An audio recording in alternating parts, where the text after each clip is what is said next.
Hello and welcome to the new series of Parcham IAS. Today we will discuss about the Hindu newspaper on 14th February 2025. Okay, now let's start our first topic.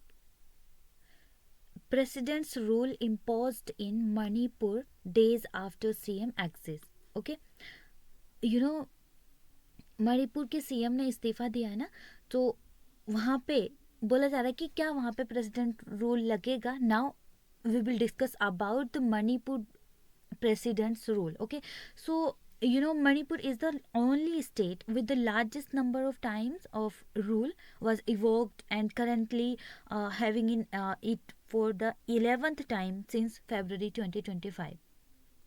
Okay, so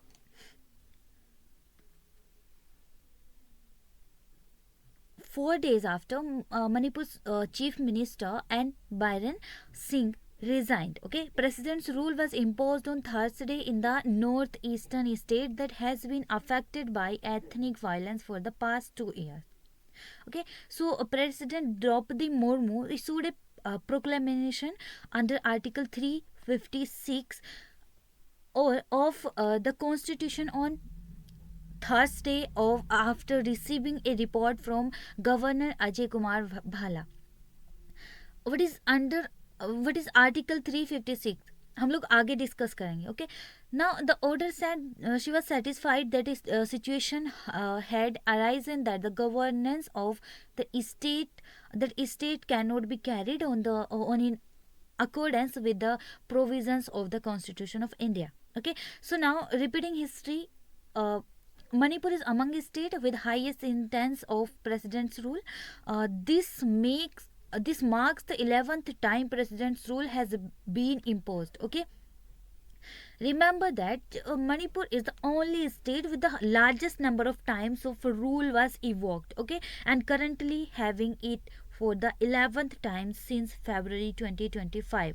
Okay, and the first was for 66 days for January 12 to March 19 in 1967, and the longest was for 2 years and 157 days from October 17 in 1969 to March 22 in 1972. Okay, and the largest instance was 277 days for from June to in 2001 to March 6 in 2002. Okay, now president's role.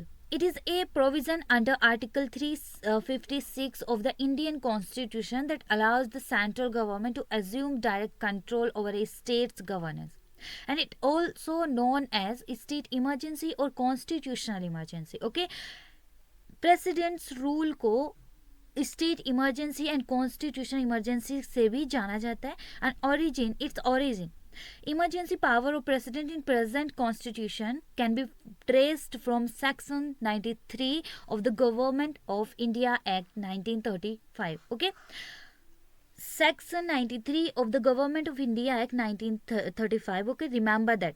And Government of India Act 1935 empowered both Governor General at a federal level and governor at a provincial level to deal with the failure of the constitutional machinery.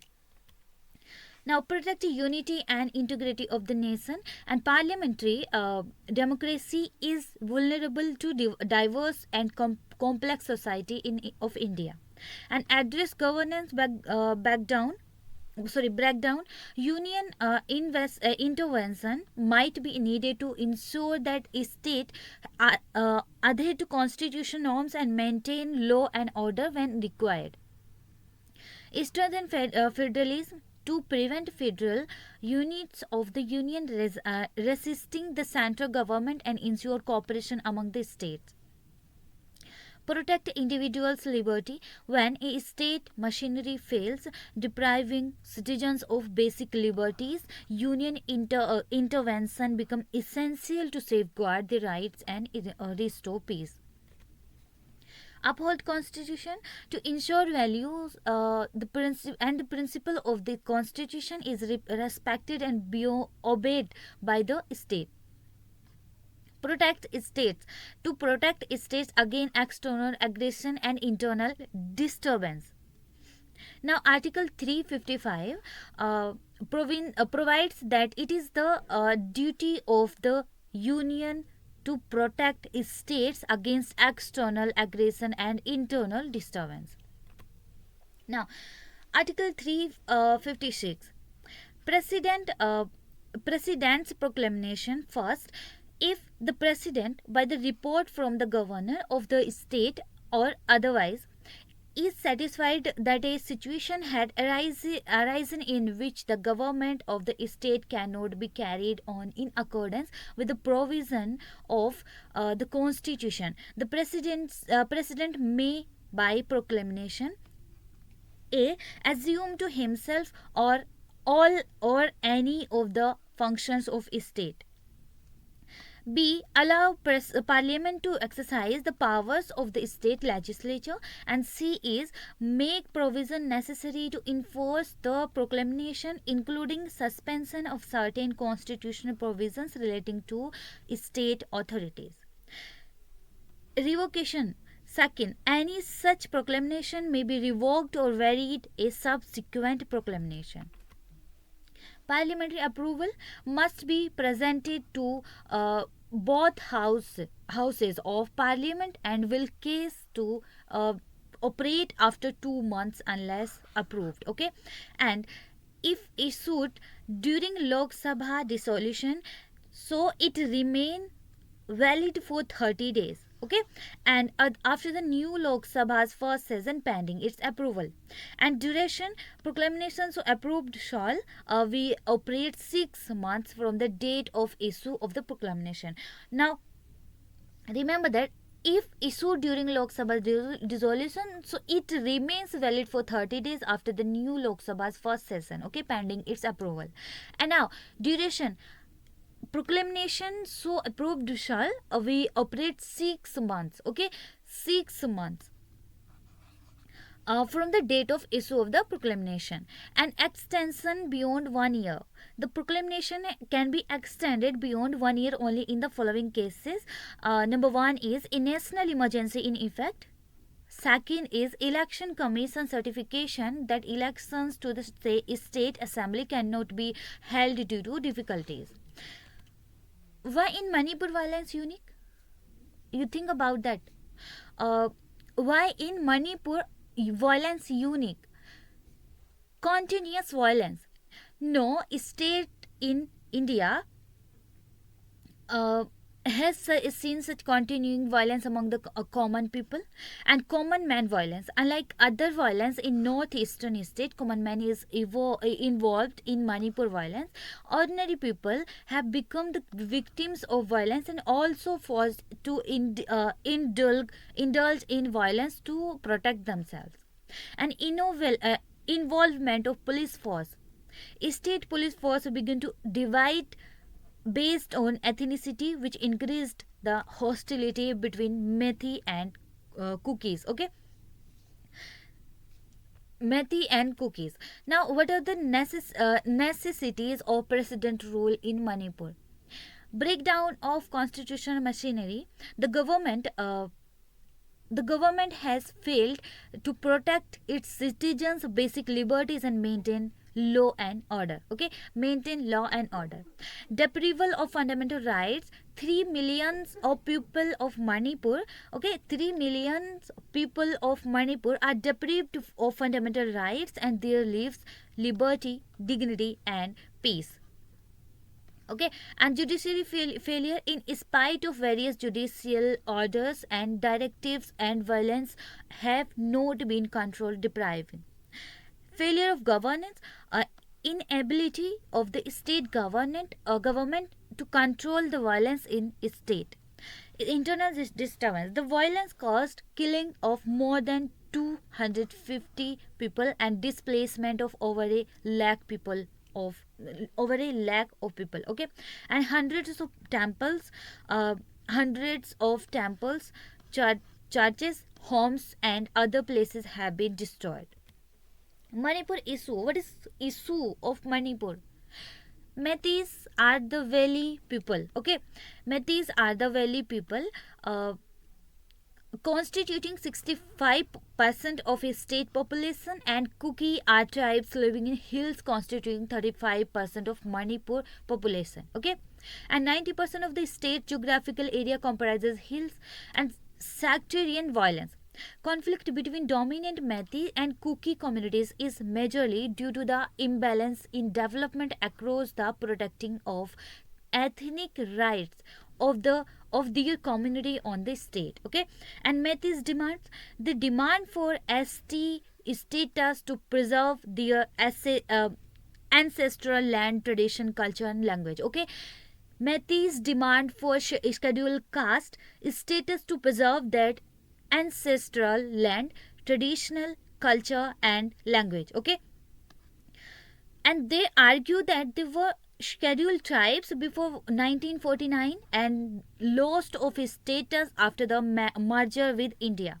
Okay, and remember that he said they argue that they were scheduled tribe before 1949. Okay, not 1947. Okay, 1949, and lost the status after the merger with India. Okay, and the reduction their population invokes fear of marginalization among the community. Next one is refugee intrusion.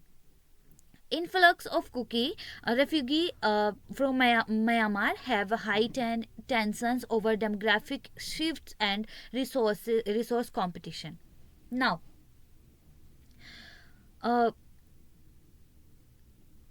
let's news a new topic. Move on the last new topic is Waqf Bill. Okay, the All India Muslim Personal Law Board will take legal recourse or if the Waqf Amendment Bill is passed by the Parliament, calling upon the government to withdraw the bill.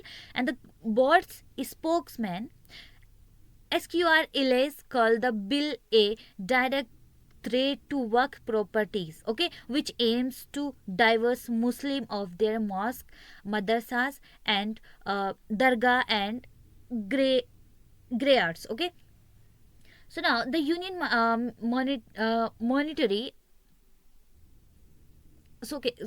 the Union Minority Affairs Minister Kiran Rijiju introduced the Waqf Amendment Bill 2024, and that is bill number 109 of 2024 in Lok Sabha during the ongoing monsoon session on Parliament. So, what is the Waqf and Waqf property? Section 3R.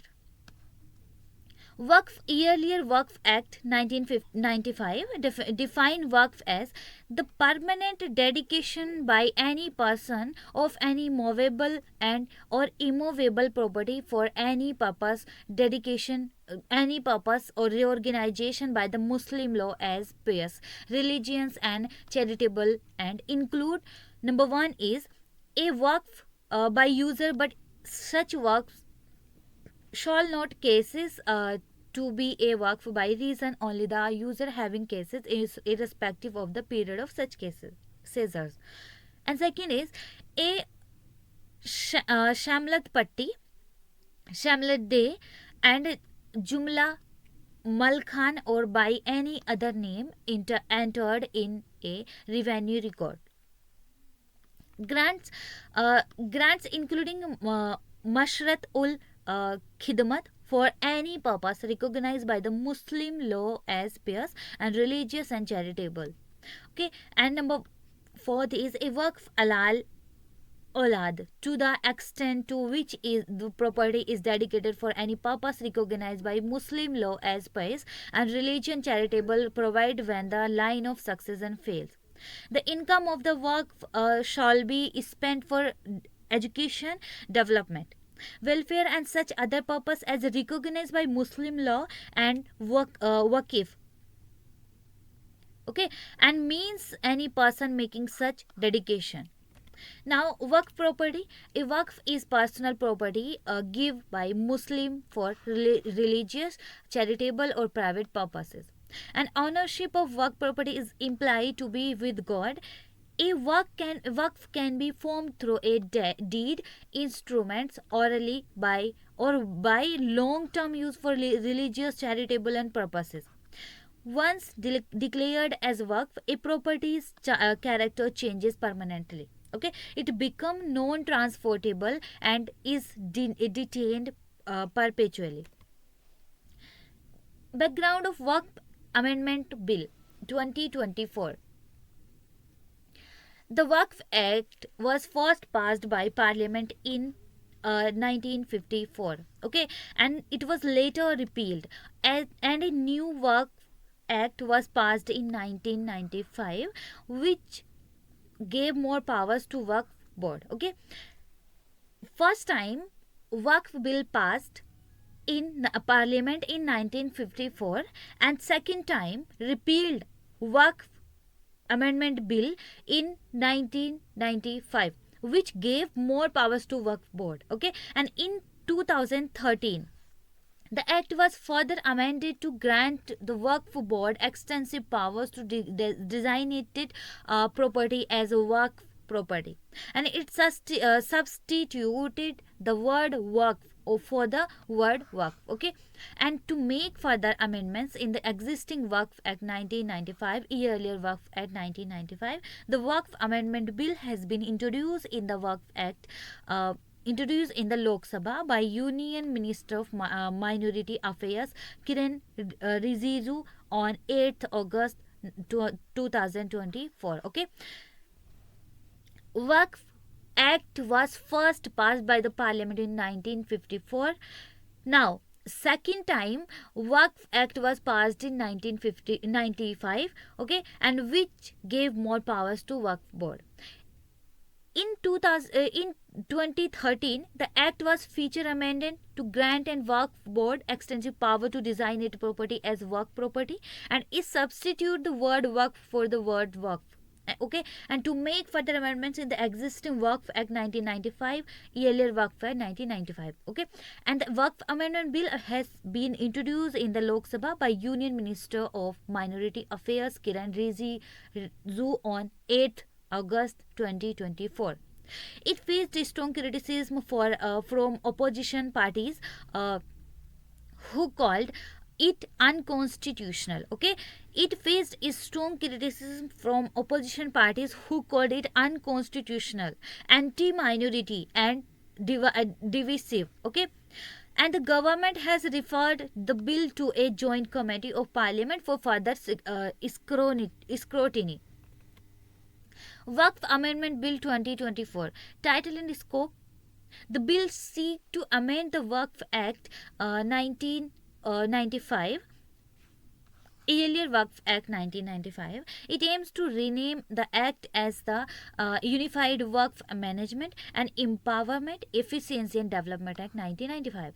And the bill proposes a comprehensive amendment to improve administration and management of Waqf properties. Key definitions. Clause 3 clarifies definition of Waqf as Waqf by any person practicing Islam for at least 5 years, okay, having ownership of property. And it adds definition for Agha Khani Waqf, Bohra Waqf, and collector, okay, government organization and government property, etc. Governance. It shifts powers from Waqf Board or tribunals, okay, power from Waqf Board and tribunals to state governments. Clause 11. It allows non-Muslim CEOs and members on state Waqf Board. Proviso clauses 22. Central government may be by order direct an audit of any Waqf at any time by an auditor appointed by the comptroller or Auditor General of India, or by any officer designated by the central government for that purpose. Registration and survey. It mandates creation of Waqf only through execution of a Waqf deed, and it transfers survey functions from survey commissioner to collector, and it provides for uploading list of Waqf of Awqaf on central portal or database. Okay, It streamlines registration process through central portal or database, and it mandates 90 days public notice before mutation of land records as work property. Now, its composition of board. It provides for broad-based competition of central work council and state work boards. It ensures representations of Muslim women and non-Muslims. It allows for separate boards for Bohras and Agha Khanis. It mandates representation from Shia, Sunni, Bohra, Agha Khani, and other backward Muslim communities. Powers and functions. It omits section 40 on the board's power to decide if property is work property, and it reduces the annual contribution payable to the board from 7% to 5%. It mandates filling of work accounts on central portal. It provides for publishing board proceedings or orders. Now, tribunals and appeals. It reforms the tribunal structure to have 2 members. It allows appeal against tribunal order to the High Court within 90 days. Okay, and it removes finality of tribunal decisions in various sections. Other key changes. It ensures Waqf Aulad does not deny inheritance right to women. Okay, does not deny inheritance right to women. It omits provisions related to waqf by user, and it provides for removal of mutawalli if member of unlawful association. It makes the Limitation Act 1963 applicable by omitting section 107. Now, what are landmark cases related to state interference in matters of religion?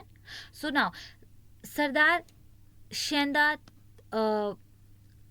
Tahir Saifuddin Sahib versus State of Bombay 1962. Okay, Sardar Shenda Tahir Saifuddin Sahib versus State of Bombay 1962. The Supreme Court of India, in its judgments, has established that while matters of religion are generally beyond state interference, this freedom is not absolute. Okay, and the state can regulate or restrict religion practices if they conflict with public order, morality, and health.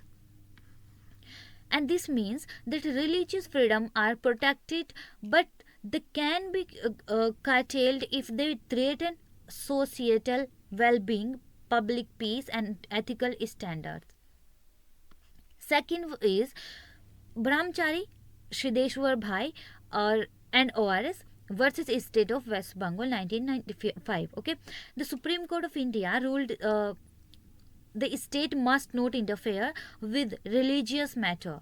Okay, particularly those of religious demonization, as long as the practices do not conflict with the public order, morality, and health.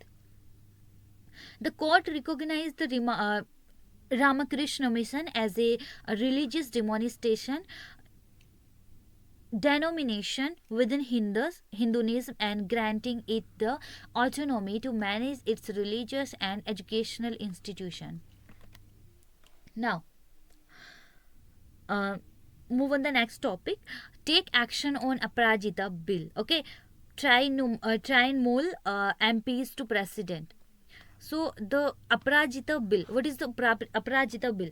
The West Bengal Assembly was passed the Aparajita Woman and Child West Bengal Criminal Law Amendment Bill 2024, which aims to address issues for violence against women. Okay, it includes provisions for capital punishment and the harassment penalties for rape and sexual harassment.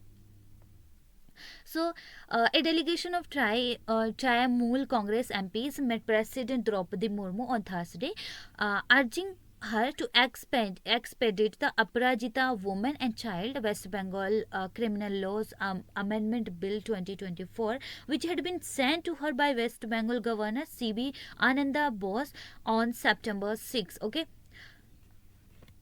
Now, key provision of the Aparajita Bill 2024. Purposes amendment to BNS 2023, BNSS 2023 and POCSO 2012 Act, okay, POCSO Act. The proposed bill aims to amend several legal provisions, including those in the Bharatiya Nyaya Sanhita BNS, okay, 2023, and the Bharatiya Nagrik Suraksha Sanhita BNSS 2023, and the Protection of Children from the Sexual Offences Act 2012 POCSO, okay, 2012 में POCSO था, okay. It is intended to apply to survivors and victims across all age groups. Sorry, POCSO था नहीं, मतलब 2012 में POCSO लाया गया था. Okay, so death penalty for rape.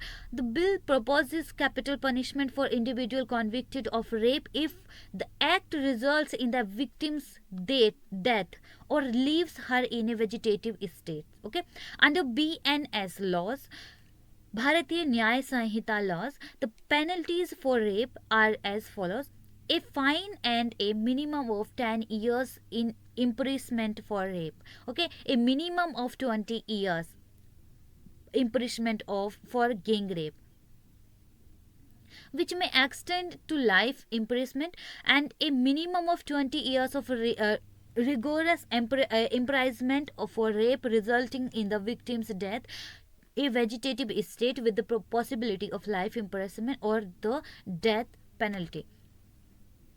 Time bound investigation and trial. Investigation into rape case are amended to be completed within 21 days of the initial report and trial to be completed within 30 days.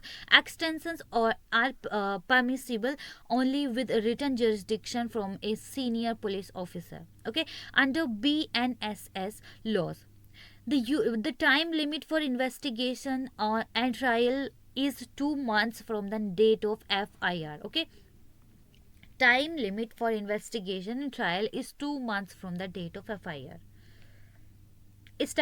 Establishment of fast track courts. It also mandates the creation of 52 special courts dedicated to expediting the handling of sexual violence cases, and a Prajita task force. The bill calls for the establishment of a specialized task force at the district level and led by a deputy superintendent of police dedicated investigation of rape and other atrocities against women and children. Strict penalties for repeat offenders. The legislation purposes life imprisonment for repeat of offenders with the possibility of the death penalty if the circumstances warrant it. Protection of victims' identities. The bill includes provisions to protect the identities of victim, ensuring their privacy and dignity during the legal process. Okay, penalties for delaying justice. It introduces penalties for police and health officials who fail to act promptly or tamper with evidence, and this aim to hold authorities accountable for any negligence in the judicial process. Publication restrictions. The bill imposes strict penalties for unauthorized publication of court proceeding related to sexual offences with potential imprisonment of 3 to 5 years. Challenges related to Aprajita Bill 2024. Okay, constitutional validity. The Prajita Woman and Child West Bengal Criminal Law Amendment Bill 2024 seeks to amend central laws, raising concern about its constitutional validity and jurisdictional issues. Under Article 246 of the Indian Constitution, states have the authority to legislate on issues listed to the state list. Okay. However, the concurrent jurisdiction over criminal laws introduces complexity. If the bill overrides the central law, it needs a president's assent. Okay, an unrealistic time frame. Completing investigations within 21 days is a significant challenge given the complexity of cases and the existing backlog in the legal system. Legal challenges, they have uh, they have many instances in which state amendments to central laws have been contested in courts. For instances, State of West Bengal versus Union of India 1964. In this, the Supreme Court invalidated the West Bengal Land Reform Act 1955. Okay, for conflicting with the Central Land Acquisition Act 1894 of affirming Parliament supremacy. K.K. Verma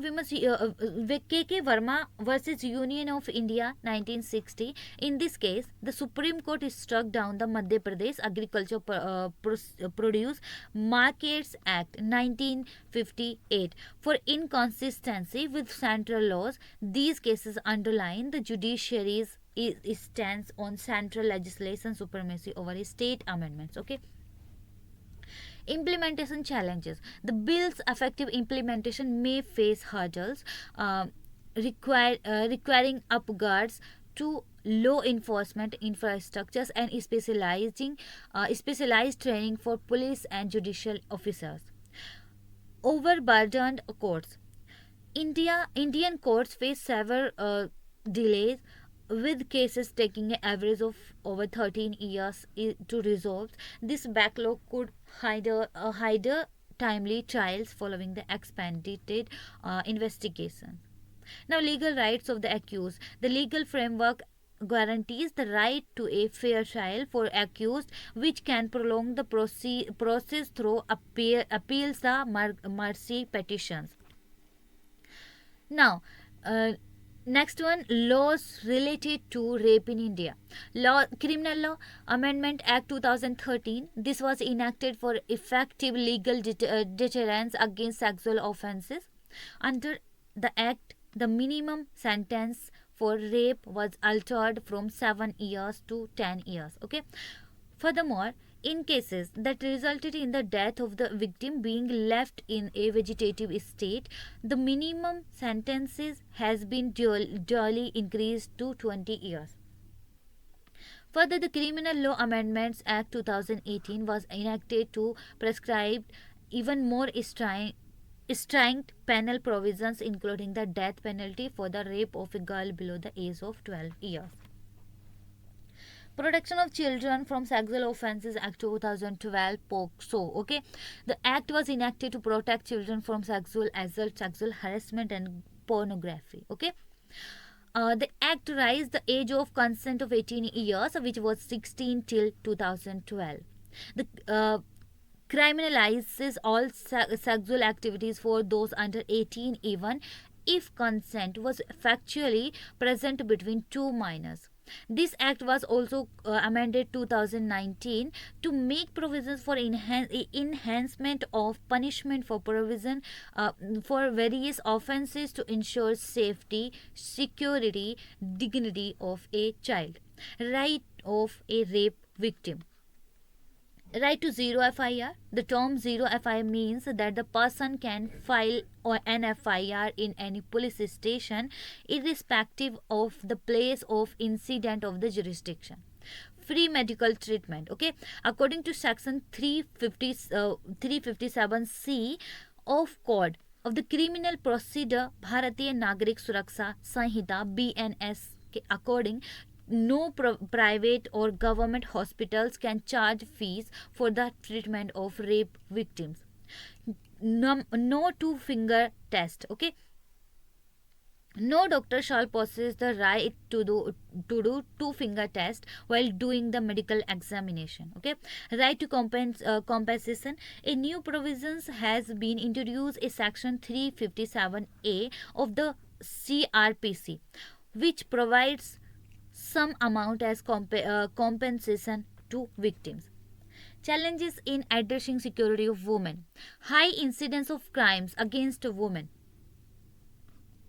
Data from National Crime Record Bureau (NCRB's) Crime in India reports show reported crimes against women increased from 3.37 lakh in 2014 to 4.45 lakh in 2022, a rise of over 30%. Okay. The crime is per lakh women also increased from 56.3 in 2014 to 66.4 by the 2022. Okay, and party archial mindset, deep rooted patriarchy fosters male dominance and entitlement, objectify women and creating a hostile environment. This cultural mindset is a major barrier to women's safety and equality. Objectification in media. The media portrayals often commodify women, undermining their autonomy and contributing to a culture that disregards women's right. Okay, and this objectification reinforces harmful stereotype and social attitudes and delayed justice and legal challenges. The social legal process and infrequent death penalty imposition exacerbate trauma for victims. Okay, the slow legal process and infrequent death penalty impositions exacerbate trauma for victims. Timely justice remain a criminal issue, and with ongoing debates about capital punishment effectiveness. Lack of awareness and education.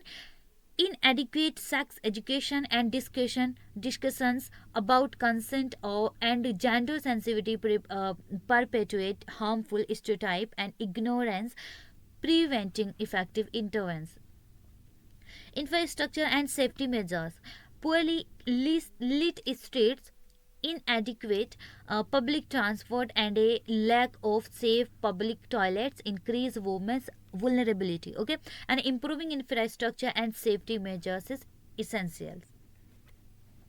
Way forward, comprehensive legal framework. There is a need to strengthen penalties for crime against women under the Indian Penal Code. Okay, IPC BNS. Introduce specific legislation for stalking, cyber harassment, and domestic violence, and establish specialized courts and police units for swift justice. Fast track courts. Establish fast track courts and enhance punishment for grave cases like rape, and recommended by Justice Verma Committee. Increase women's representation in the judiciary. And social the culture transformation. Social and cultural transformation is a need to integrate gender equality education in school, colleges, and support community initiatives that raise awareness about women's rights. Okay, and implement policies for women's economic empowerment and decision making involvement. Effective law enforcement, okay, and justice system. Provide gender sensitive training for police, and creating a specialized unit for violence against women. Establish victim support center. Infrastructures and technology. There is a need to upgrade public transportation system, install CCTV cameras in public areas, and develop safety apps and emergency response systems. Empowerment and awareness. Conduct campaigns to education women. Okay, education women about their rights. Encourage reporting of violence, offer vocational training and skill development, and support women's organization for stronger advocacy efforts. Now, move on the next topic. What is happening in the DRC? First of all, what is DRC? Today's session is going to be very wonderful, because today we will discuss important topics related to our UPSC exam for pre as well as mains purpose. Okay, so what is DRC? First of all, the story also for the crisis in the Democratic Republic of Congo is back in the spotlight after M23 militia backed by eastern neighbors Rwanda captured the mineral rich city, okay, of Goma, which lie on the border between the two countries. UN estimates suggested that fighting which began in January, okay, he's taken the lives of more than 2,900 people and displaced close to 7 lakh and injured many more, okay.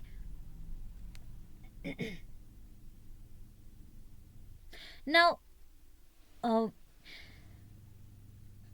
the M23 militia, one of about 100 armed factions varying for a foothold in mineral-rich Eastern Democratic Republic Congo, okay, and Rwanda-backed group which consists primarily to Tutsis who failed to integrate into the Congolese army.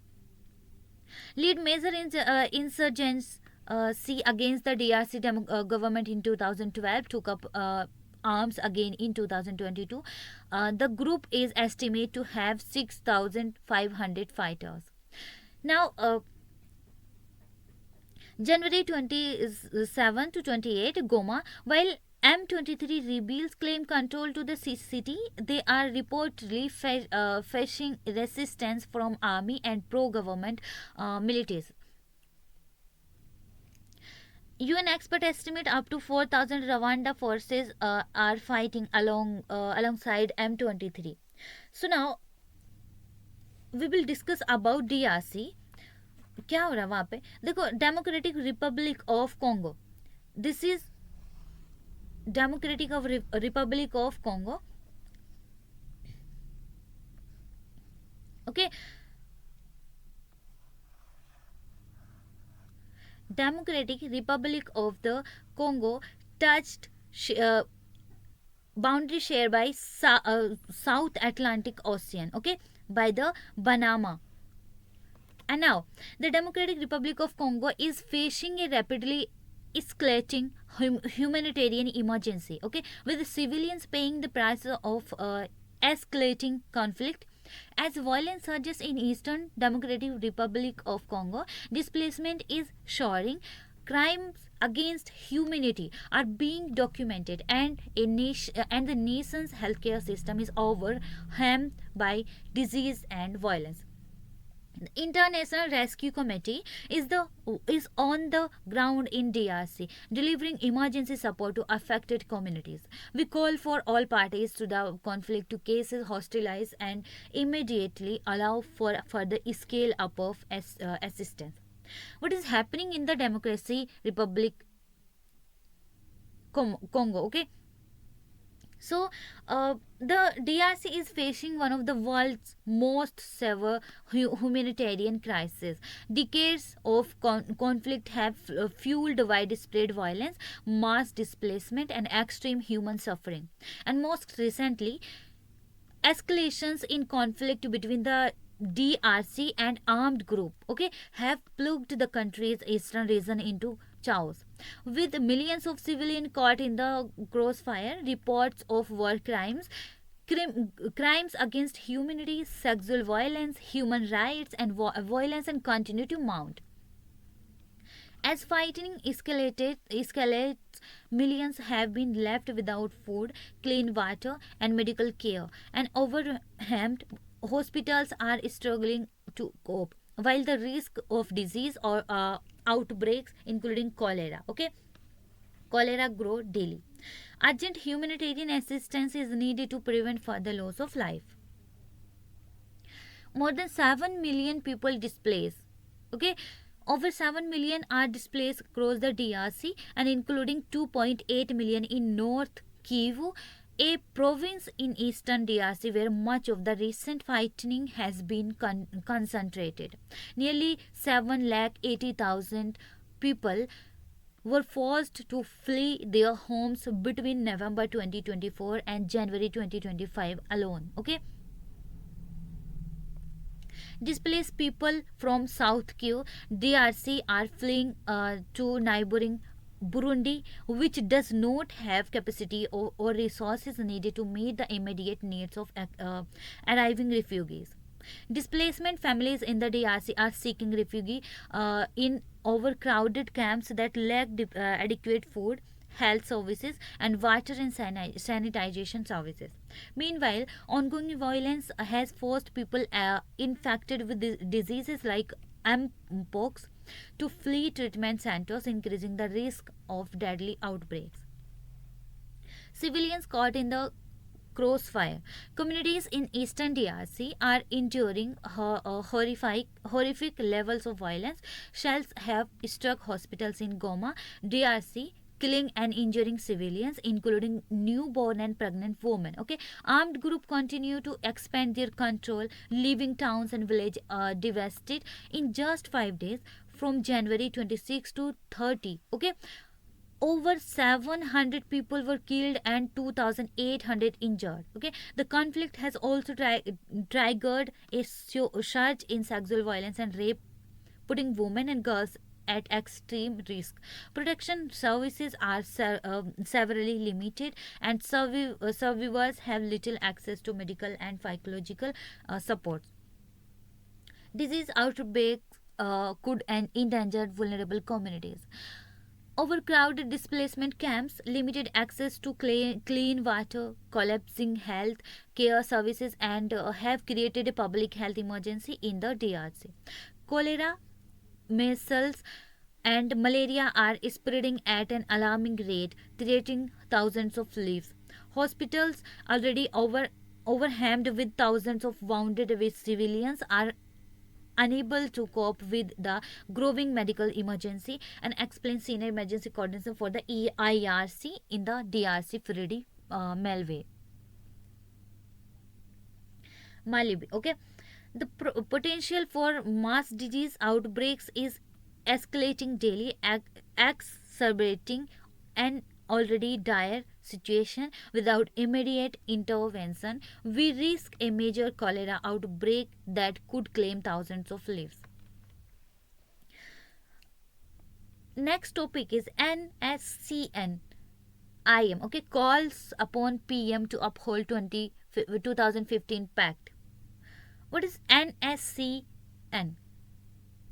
The National Investigation Agency filed a charge sheet in a Guwahati court accusing the China-Myanmar module of the National Socialist Council of Nagaland, Ishak Muiwa, NSCN IM, okay, of supporting cadres of two-band Metis outfit to infiltrate India. Okay, now the NIA alleges that the NSCN IM actions were aimed at exploiting ethnic unrest and in Manipur, stabilizing in the state and waging war against the Indian government.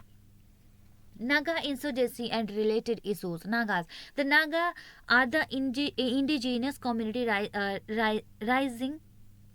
residing in the northeastern part of India and neighboring areas of Myanmar. It is widely believed that they are Indo-Mongoloids who migrated to India around the 10th century BC.